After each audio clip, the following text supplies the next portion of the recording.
Hello student, তোমাদের এখন শিক্ষাবিজ্ঞানের class আছে।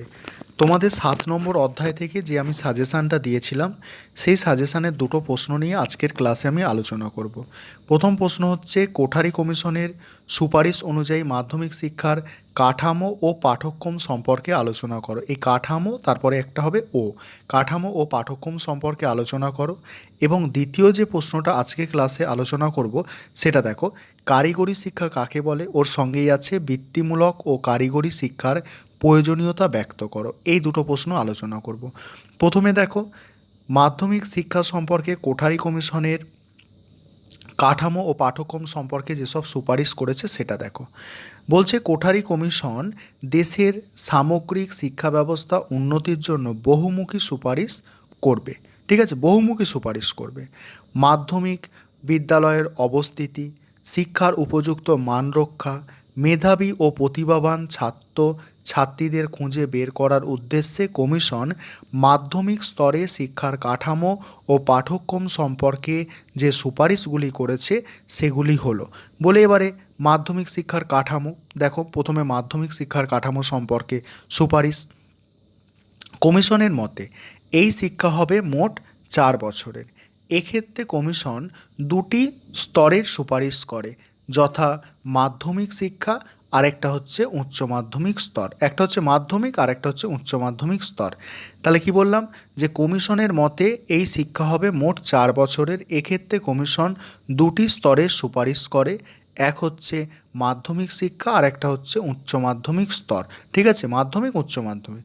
এবারে মাধ্যমিক স্তরটা কি বলা হচ্ছে, প্রথমে দুই দুই বা 3 বছরের শিক্ষাকে বলা হয়েছে নিম্ন মাধ্যমিক পর্যায়। ঠিক আছে, এই পর্যায়ে দশম থেকে, বলছে এই পর্যায়ে দশম শ্রেণী পর্যন্ত 14 থেকে 16 বছর বয়স স্তর এই শিক্ষার পর্যায়ে পড়ে। এবার উচ্চ মাধ্যমিক স্তর দেখো, দ্বিতীয় পর্যায়ে 2 বছরের একাদশ ও দ্বাদশ শ্রেণী, 16 থেকে 18 বছর বয়স স্তর উচ্চ মাধ্যমিক স্তর নামে পরিচিত। কমিশনের আরও বলা হয়, নিম্ন মাধ্যমিক এর পর একটি বহি পরীক্ষায় উত্তীর্ণ হয়ে পরীক্ষার্থীদের উচ্চ মাধ্যমিক স্তরে ভর্তি হওয়ার সুযোগ পাবে।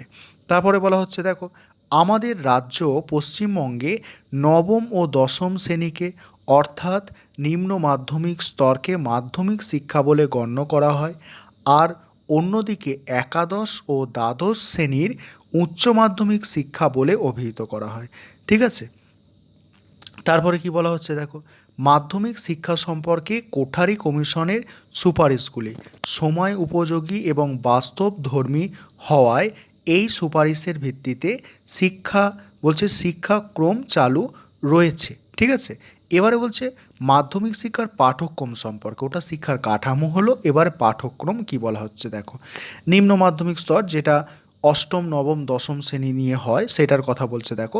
ভাষা শেখানোর কথা বলছে। বলছে এই এই স্তরে ত্রিভাষা সূত্রের কথা বলা হয়েছে। সেখানে কি 3টে ভাষা শেখানোর কথা, মাতৃভাষা বা স্থানীয় ভাষা শেখাতে হবে, হিন্দি বা ইংরাজি শেখাতে হবে, আর অতিরিক্ত যে কোনো প্রাচীন বা আধুনিক একটা ভাষা। তারপরে বলা হচ্ছে গণিত দেখো, গণিতের মধ্যে রয়েছে পাটিগণিত, জ্যামিতি, বীজগণিত, ক্যালকুলাস ইত্যাদি বিষয় আপ টু ডেট করা প্রয়োজন, মানে আপ টু ডেট করতে হবে আর কি। পুরনো কিছু বিষয় যেমন অভেদ, সরল, উৎপাদক ইত্যাদিকে বাতিল করতে হবে। বিজ্ঞানে কী কী দেখো, বিজ্ঞানের পাঠ্যক্রমের বিষয় বিজ্ঞানের অগ্রগতির সঙ্গে তাল মিলিয়ে হবে। পদার্থবিজ্ঞান, রসায়ন বিজ্ঞান, জীব বিজ্ঞান, ভূবিজ্ঞান এর অন্তর্ভুক্ত হবে। তারপরে বলছে সামাজিক বিজ্ঞান, ইতিহাস, ভূগোল, পৌরবিজ্ঞান এর অন্তর্ভুক্ত হবে। বর্তমান সমস্যার সঙ্গে সামঞ্জস্য রেখে বিষয়গুলো পড়াতে হবে। তারপরে আসছে চারুকলা, পাঠ্যক্রমে অন্তর্ভুক্ত হবে সৃজনমূলক ও উৎপাদনমূলক কাজ, ভাস্কর্য, চিত্রকলা ইত্যাদি। তারপরে কর্মশিক্ষা, বলছে বিভিন্ন ধরনের হাতের কাজ, যেমন কাঠের জিনিস তৈরি, ধাতুর জিনিস তৈরি, বই বাঁধানো, কার্পেট তৈরি, ইলেকট্রিক্যাল রিপেয়ারিং, সাবান তৈরি, খেলনা প্রস্তুত ইত্যাদি শেখানো। তারপরে কি বলা হচ্ছে দেখো, এবার উচ্চ মাধ্যমিক স্তর বা একাদশ দ্বাদশ শ্রেণীতে কি বলা হচ্ছে দেখো, যে কোনো দুটি ভাষা দুটি ভাষা, আধুনিক ভারতীয় ভাষাসমূহের মধ্যে এবং বিদেশি ভাষাসমূহ ও প্রাচীন ভাষাসমূহের মধ্যে যে কোনো দুটি, ঠিক আছে। তারপরে নিচের বিষয়গুলি থেকে যে কোনো তিনটি ইলেকটিভ বিষয় হিসাবে বেছে নিতে হবে। একটি অতিরিক্ত ভাষা, তারপর ভূগোল আছে, অর্থনীতি আছে, ইতিহাস, তর্কবিদ্যা, মনোবিজ্ঞান, চারুকলা, রসায়ন, এর মধ্যে থেকে তিনটে, ঠিক আছে। তারপরে কর্মশিক্ষা ও সমাজসেবা থাকবে, শারীর শিক্ষা থাকবে, চারুকলা হস্তশিল্প থাকবে, তারপরে নৈতিক বা আধ্যাত্মিক শিক্ষা থাকবে, ঠিক আছে। এই সমস্ত বিষয়গুলি ছাড়াও কমিশনের আরও কয়েকটি সুপারিশ হলো কি দেখো, ছেলে অথবা মেয়েদের জন্য আলাদা কোনো পাঠ্যক্রম থাকবে না, মেয়েদের জন্য গার্হস্থ্য বিজ্ঞান আবশ্যক হবে না, ঠিক আছে। মেয়েদের অধিকাংশের জন্য গান, নাচ, চারুকলার ব্যবস্থা থাকবে, তাদেরকে গণিত ও বিজ্ঞান পড়ার ক্ষেত্রে উৎসাহিত করতে হবে। পরের প্রশ্নটা দেখো, বলছে কারিগরি শিক্ষা কাকে বলে? বৃত্তিমূলক ও কারিগরি শিক্ষার প্রয়োজনীয়তা ব্যক্ত করো, ঠিক আছে। এখানে কারিগরি শিক্ষা প্রথমে কাকে বলছে দেখো, টেকনিক্যাল বা কারিগরি কথাটির অর্থ হলো শিল্প প্রণালীর দক্ষতা সম্পর্কিত। যে বিষয়ে শিক্ষার দ্বারা এই প্রণালীগত দক্ষতা বিকাশ ঘটানো হয় তাকে বলে কারিগরি শিক্ষা। অর্থাৎ যে শিক্ষার দ্বারা শিক্ষার্থীকে শিল্প, বাণিজ্য, কৃষি ও কারখানার যন্ত্রপাতি ব্যবহারের জন্য বৈজ্ঞানিক প্রশিক্ষণ দেওয়া হয় সেই শিক্ষাকে বলে কারিগরি শিক্ষা। যেমন কৃষি বা কলকারখানার যন্ত্রসামগ্রী পরিচালনার দক্ষতা অর্জন। এবারে দেখো, বৃত্তিমূলক ও কারিগরি শিক্ষার প্রয়োজনীয়তা। আধুনিক শিক্ষার মূল উদ্দেশ্য হল ছাত্রছাত্রীদের ভবিষ্যতের জন্য পরিপূর্ণভাবে প্রস্তুত করা। তারপরে কি বলা হচ্ছে, জাতীয় শিক্ষা কমিশনের রিপোর্টে বলা হয়েছে education should be developed as to increase productivity, অর্থাৎ উৎপাদনশীলতা বাড়ানোর জন্য পরিকল্পনা করতে হবে। বৃত্তিমুখী ও কারিগরি শিক্ষার এই প্রয়োজনীয়তাগুলি নিম্নে উল্লেখ করা হলো। এক হচ্ছে দেখো উৎপাদনশীলতা। বৃত্তিমুখী ও কারিগরি শিক্ষা শিক্ষার্থীদের একটি উৎপাদনমূলক কাজের সঙ্গে যুক্ত করে সমাজ ও দেশের উৎপাদনশীলতা বৃদ্ধিতে সহায়তা করবে। দুই হচ্ছে স্বনির্ভরতা। বৃত্তিমুখী ও কারিগরি শিক্ষা প্রতিটি শিক্ষার্থীকে স্বনির্ভর হতে সহায়তা করবে। এই শিক্ষার ফলে শিক্ষার্থী হয় কোনো চাকরির সুযোগ পাবে, নয়তো স্বনিযুক্ত কাজে যুক্ত হতে পারে। তারপরে বলছে জাতীয় আয় বৃদ্ধি। বৃত্তিমুখী ও কারিগরি শিক্ষা যেহেতু উৎপাদন ভিত্তিক শিক্ষা, তাই এটি জাতীয় আয় বৃদ্ধি ও দেশের উন্নয়নে সহায়তা করে। তারপরে বলছে বিশেষজ্ঞ সৃষ্টি। এই শিক্ষার অপর একটি উদ্দেশ্য হলো বিশেষজ্ঞ সৃষ্টি করা। এই শিক্ষার অর্জিত জ্ঞান বা দক্ষতা শিক্ষার্থীকে তার ভবিষ্যৎ জীবনে নির্দিষ্ট বিশেষ বিষয়ে দক্ষতা অর্জন করতে সহায়তা করে।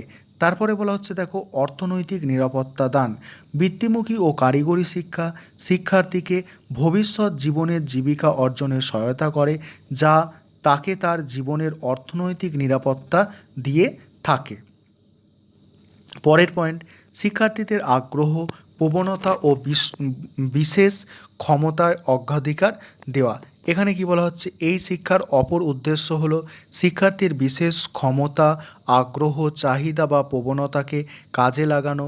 এক্ষেত্রে বিভিন্ন ধরনের বৃত্তির মধ্যে থেকে শিক্ষার্থীরা তাদের বৈশিষ্ট্য অনুযায়ী বিশেষ শিক্ষার বিষয়টি নির্বাচন করতে পারে। তারপরে বলছে শ্রমের প্রতি মর্যাদা। সবশেষে এই শিক্ষা শিক্ষার্থীরা যেহেতু কায়িক শ্রমের মাধ্যমে অর্জন করে থাকে, সেহেতু এর মাধ্যমে তাদের শ্রমের প্রতি এক মর্যাদা বোধ সৃষ্টি হয়। তারপর বলছে জীবনে প্রতিষ্ঠা লাভ। বৃত্তিমুখী শিক্ষার মাধ্যমে জীবনে প্রতিষ্ঠা লাভের ওপর বলছে প্রতিষ্ঠা লাভের উপায় তৈরি হয়। ব্যতিক্রমী শিশুদের জন্য, অর্থাৎ যারা অন্ধ, কানা, খোঁড়া, তাদের কথা বলছে, ব্যতিক্রমী শিশুদের জন্য এই ধরনের বৃত্তিমূলক শিক্ষা খুবই প্রয়োজন, যার ফলে তারা কিছু উৎপাদনমূলক কাজে নিজেদের নিয়োগ করতে পারে এবং অর্থ উপার্জনে সক্ষম হয়। তারপরে বলছে দেখো শিক্ষার প্রতি ইতিবাচক দৃষ্টিভঙ্গি।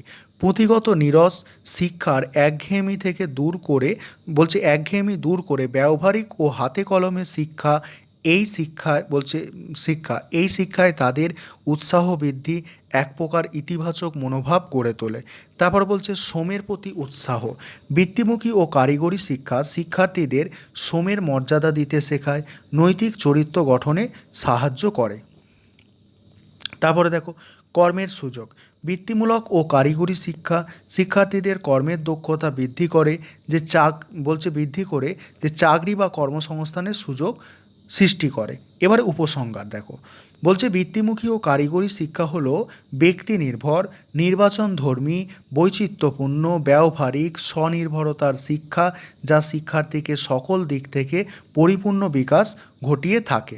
ঠিক আছে, এই ছিল আজকে ক্লাস। তোমাদের কোনো সমস্যা থাকলে জিজ্ঞাসা করবে আর নোটগুলো খাতায় লিখে মুখস্থ করো।